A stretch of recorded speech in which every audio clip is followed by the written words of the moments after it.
Y como Moisés levantó la serpiente en el desierto, así es necesario que el Hijo del Hombre sea levantado para que todo aquel que en él cree no se pierda, mas tenga vida eterna.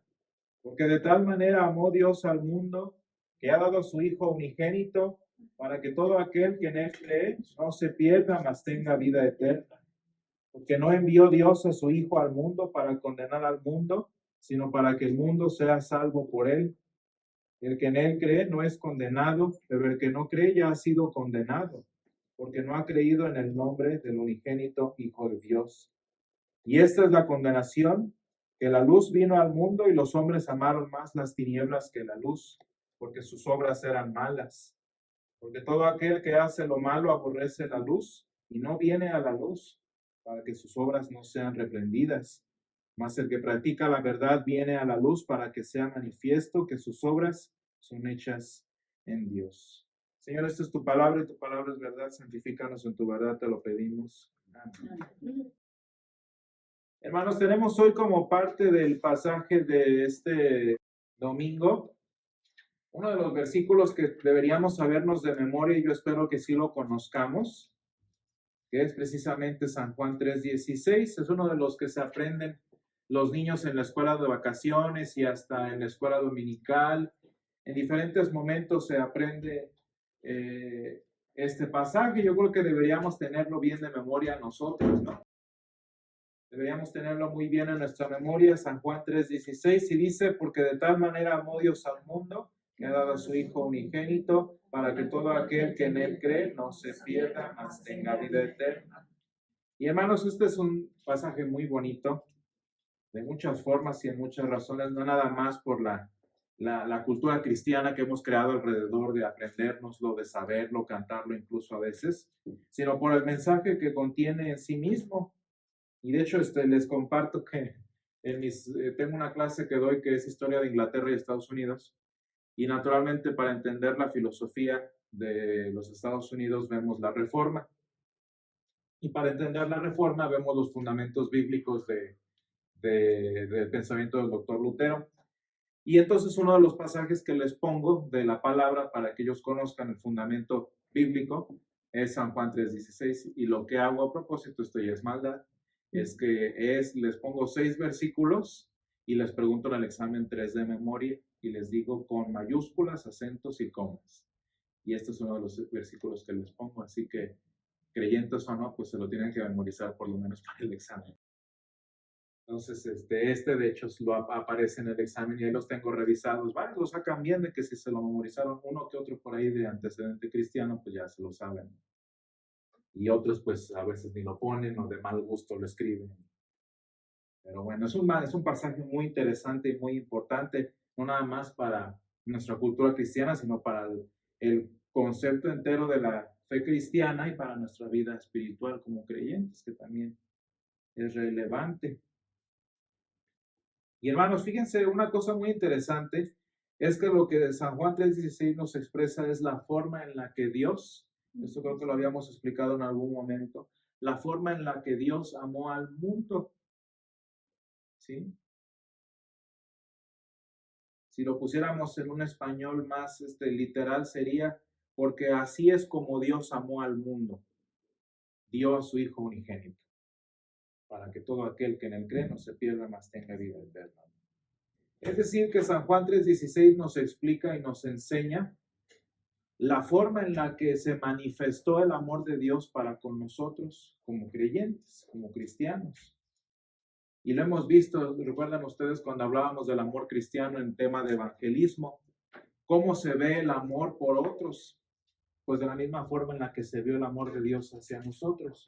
¿Cómo? Pues obviamente enviar a su Hijo a morir por nosotros, ¿no? Así es como nosotros vemos y vimos de forma gráfica el amor para nosotros en que dio a su Hijo unigénito. Y hablando de esto, fíjense lo interesante del versículo, de la siguiente parte del versículo, para que todo aquel que en él cree no se pierda, mas tenga vida eterna. Fíjense bien, las frases subordinadas que incluso en español tenemos, nos hacen entender que si no se cree en él, hay perdición. Y de hecho, esa perdición de la que habla el Salmo 10, el versículo 16, sucedería si no hubiera mostrado Dios su amor enviando a su Hijo unigénito, para que no se pierda, que sería lo normal, que sería lo esperable, sino que tenga vida eterna. Lo que sí, hermanos, y que me llama mucho la atención, y yo no había pensado en esto, ayer en clase estábamos comentando cómo las palabras que utilizamos con el tiempo van perdiendo significado. Tan mal las usamos a veces o tan torcidas las volvemos que las palabras en nuestro español, más allá del idioma en el que sea, el concepto como tal va perdiendo significado. Es decir, que las palabras a veces ya no representan lo que solían hacerlo.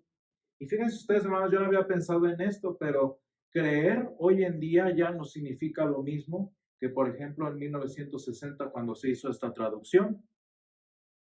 Hoy en día creer ya no es lo mismo, o por lo menos ya no tiene la misma carga, ¿sí? Y tiene mucho que ver con la ideología que tenemos en nuestro tiempo, de ahí que las Biblias se van actualizando, ¿sí? Para explicar lo que el Señor dijo específicamente.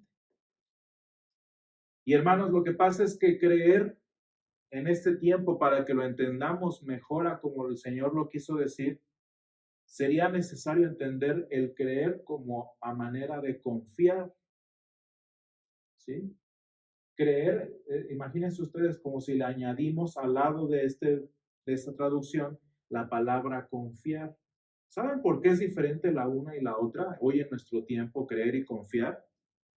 Pues lo que pasa es que creer hoy en día depende de lo que yo decido creer, de lo que yo valido como cierto y en consecuencia creo.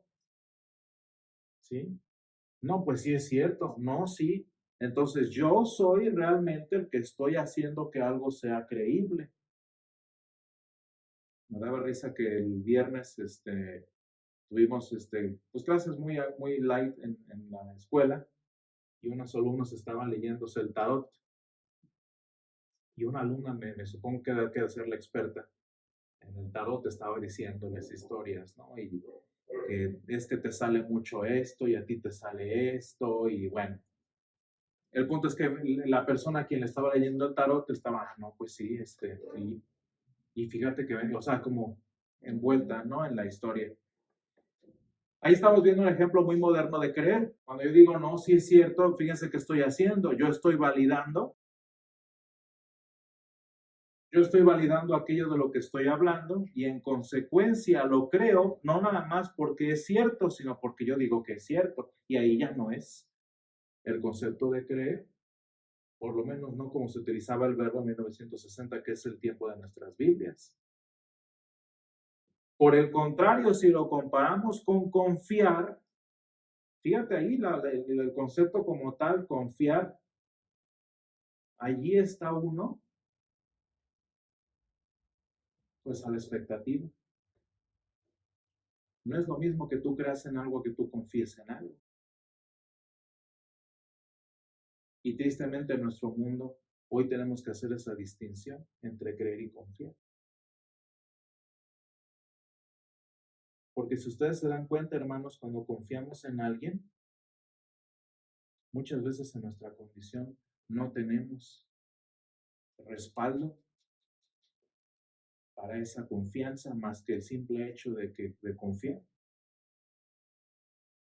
Y hermanos, en el caso de la palabra de Dios, fíjense bien, nuestro Dios nos dio muchos elementos históricos, arqueológicos, científicos, filosóficos para demostrarnos que lo que dice es cierto. ¿Cuál es el problema, hermanos? Que nuestra condición humana a veces ni siquiera podemos creer que lo que la palabra de Dios dice es cierto. Y hermanos, a lo mejor esto es incluso incredulidad mía, ¿no? Pero yo, como individuo, como cristiano, como creyente, hay muchas instancias en las que mi fe, pues no llega ni siquiera al creer, sino en el confiar. ¿Por qué, hermanos? Pues porque una cosa es lo que dice vamos a decirle así, la teoría y lo que yo en mi muy pequeña experiencia e incapacidad humana experimento. Y hermanos, es muy triste que en nuestra vida humana realmente, y eso es algo pues experimentable por todos nosotros, una cosa es lo que dice el pastor y otra cosa es lo que yo vivo. Y si se dan cuenta, no es porque el pastor diga mentiras, no es porque la palabra de Dios diga mentiras, sino porque ¿qué? Mi vida, mi experiencia, mi condición no llega a esos momentos tan particulares. En los himnos, hermanos, hablando de cultura cristiana, los himnos del siglo XX son himnos muy bonitos que hablan de una vida cristiana muy romántica, ¿no? ¿En qué sentido? Pues es que era el momento en el que la iglesia estaba en su auge en Estados Unidos, estaba en toda esta parte gloriosa de las grandes iglesias creciendo y construyéndose, y los himnos son muy bonitos. Sin embargo, es muy distinto, por ejemplo, a muchos de nosotros, porque no sé si les ha pasado, pero hay veces en que nosotros nos relacionamos más con los himnos tristes que con los himnos bonitos. ¿Por qué? Pues porque muchas veces la vida de muchos cristianos es triste. Y no por eso, hermanos, significa que, por ejemplo, los himnos sean falsos, sino que en nuestra situación humana no podemos vivir esa vida cristiana que a veces es tan bonita que dibujan los himnos. Y se me hace muy bonito, hermanos, que la palabra de Dios, a propósito de esto, nos muestra vidas victoriosas de grandes héroes de la Biblia, pero también de los grandes mártires.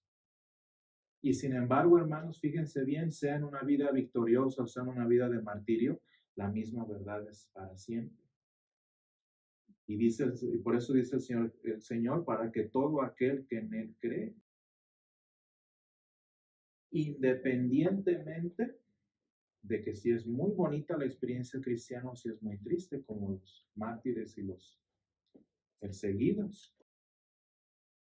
Y hermanos, el problema de esto viene, decía yo, no en que la palabra de Dios diga cosas irreales, sino que nosotros a veces ni siquiera llegamos a esa realidad. Hermanos, hay muchas familias, muchos matrimonios que viven cosas tristes, muchas cosas que ni nos podemos imaginar, y no por eso los matrimonios son una fantasía, ¿verdad que no? Hay muchas familias que viven en dolor, que viven en sufrimiento, y no por eso el amor de familia es un invento. ¿Dónde está el problema? Pues muchas veces en la realidad que nosotros tenemos como personas. El problema es, hermanos, que nosotros como individuos que estamos acostumbrados a validar la verdad con lo que yo puedo experimentar, con lo que yo puedo ver, con lo que yo puedo comprender, como no entra en mis categorías, como no entra en mi experiencia, no es cierto. ¿Verdad? Como el pastor dice que la vida cristiana es así y así, asá, y la vida de aquel hermano es así, así, asá de bonita, pero la mía no. Y como yo necesito, yo soy el que valido como hoy en día, ¿qué termino por decir? No es cierto.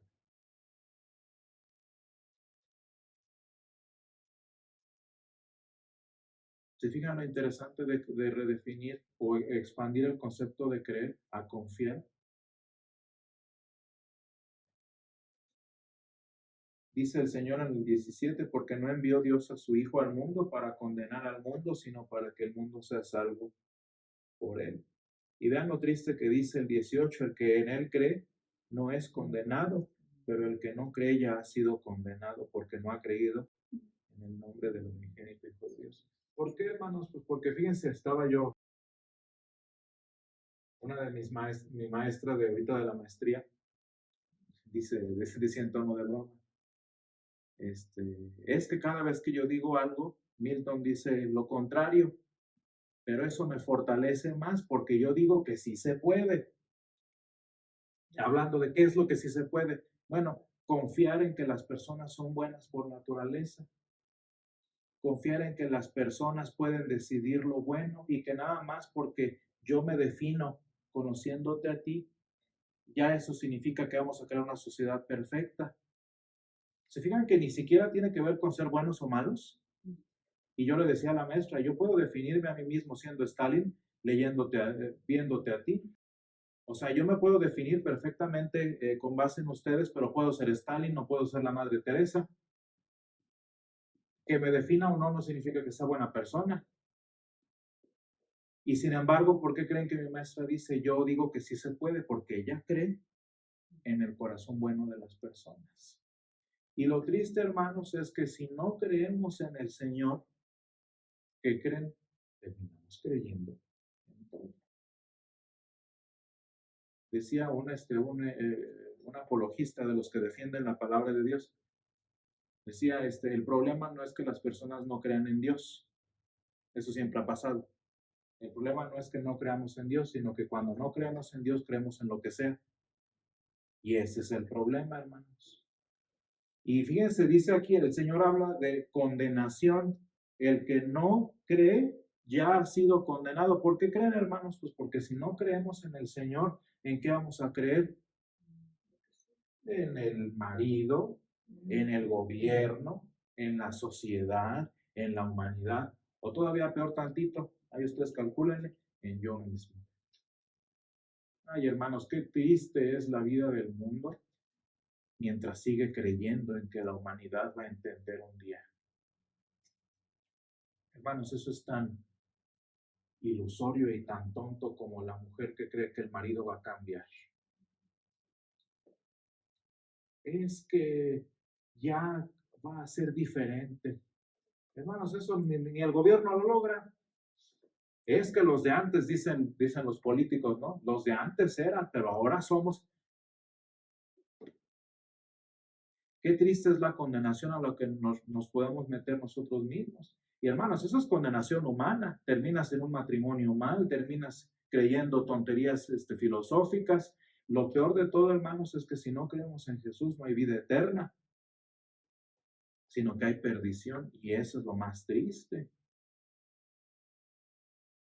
Y hermanos, qué interesante es que el Señor en nuestra cultura cristiana nos ha llevado a aprendernos este versículo, porque de tal manera amó Dios al mundo que ha dado a su Hijo unigénito para que todo aquel que en Él cree no se pierda, mas tenga vida eterna. ¿Por qué es importante que nos vayamos memorizando, hermanos, en nuestra cultura cristiana? Pues porque va a haber ocasiones en las que lo bonito que te platican en la iglesia no va a funcionar. No se va a ver tan bonito en tu experiencia cristiana como se veía en la escuela de vacaciones, como se veía en la escuela dominical. No siempre es tan bonito, pero hermanos, fíjense bien, no porque yo no llegue a esa pintura tan bonita que me enseñaron en la escuela dominical, no significa que no es cierto. Por eso, hermanos, el Señor envió a su Hijo. Y vean, por cierto, cómo empieza nuestro pasaje. Así como Moisés levantó a la serpiente en el desierto, así es necesario que el Hijo del Hombre sea levantado. Vean cómo el Señor no vino a vivir feliz y bonito. ¿Verdad que no? Y de hecho el Señor Jesús vino para vivir nuestra peor miseria y ser levantado como espectáculo, hermanos, así como nuestra vida siempre para que cuando la vida, hermanos, nuestros problemas, nuestras situaciones nos levantan como vil espectáculo, mira cómo le está yendo, ahí está el Señor también. Qué diferente es la confianza, ¿verdad? No tengo de dónde yo sostenerme porque mi vida no da para tanto, pero el Señor está. Qué bonito va a ser cuando lleguemos, cuando con nuestros ojos y ya no sea confianza, ya sea certeza, ya sea. Y eso es lo que anhelamos y eso es lo que esperamos. Por ahora, si mi vida no da para quizás el creer, da para la confianza, porque el Señor es el que nos da la fe para creer en el Hijo de Dios. Gracias, Señor, te damos porque tú, Señor, nos has colocado en esta vida. Señor, porque sabemos que sin importar las circunstancias que vivamos, tu palabra es verdad, Señor. Gracias, Padre, porque nos presentas el mensaje de tu palabra y porque, Señor, nos has mostrado tu amor de una manera muy visible, de una manera, Señor, muy relevante, que es enviar a tu Hijo a morir por nosotros. Y te pedimos, Padre, que cuando en nuestra vida humana, nuestra realidad, Señor, nuestros sufrimientos, nuestras capacidades no nos permitan, Señor, comprender completamente o vivir completamente lo que tú dices. Que, Señor, esa fe que tú nos regalas a nosotros nos mantenga firmes, Señor, mirando a tu Hijo, para, Señor, seguir sabiendo que tu palabra es verdad. Ayúdanos, Señor, a seguir creciendo en ella, a seguir sosteniéndonos en tu palabra, Señor, cuando nuestras fuerzas, cuando nuestra razón, cuando nuestras circunstancias, Señor, no den para tanto. Sosténnos en tu mano, Señor, sosténnos a tu lado. Te lo pedimos todo esto en el nombre de Jesús. Amén.